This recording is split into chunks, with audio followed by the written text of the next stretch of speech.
थी वही खा गई है और खा के भाग गई। अब जो ये लौट के विधवा आई है तो इसको अब विधवा नहीं कहा जाए, इसको लोग अब डाइन कहेगा कि यही अपने हस्बैंड को खा गई, यही सब चीज की है। अब गांव में किसी का कोई लड़का मरे तो लोग इसी के बारे में कहेगा कि देखो एगो तो हस्बैंड के खा गई और एक फलानवा के बेटा के भी यही खा गई है और एगो और ओकर बेटा बीमार है ओकरो खा ही जाएगी। ऐसा अगर गांव में दो तीन तरह अगर मर गया, दो तीन बच्चा मर गया तो इसकी पिटाई पक्का है, इसका मुंडन करवा दिया जाएगा, इसको पक्का पिटाई होगा।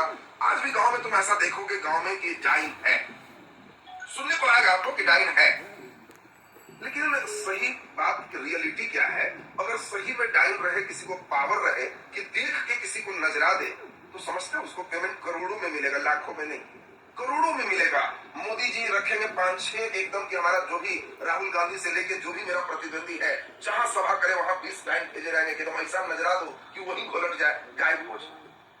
और उधर से राहुल गांधी भी वैसा 18-20 को रखेंगे पावरफुल डाइन कि मोदी का ऐसा नजराओ कि दाढ़ी सही बेचारा वैसे ही घोलट जाए, उसको करोड़ों में पेमेंट मिलेगा। लेकिन ये रियलिटी नहीं है। आप खुद समझ रहे होंगे कि इसमें डाइन गांव में कौन होते हैं? जो सबसे कमजोर होते हैं, जिसका पति मर गया, बेटा नहीं है, गांव का कमजोर है, जिसको पीटा जा सकता है, मारा जा सकता है, उस बेचारी को ही तंग करने के लिए एक हथकंडा है डाइन। गांव में तो आज भी किसी के यहाँ सांप नहीं निकलेगा तो कहेगा वही भिजवा दिया।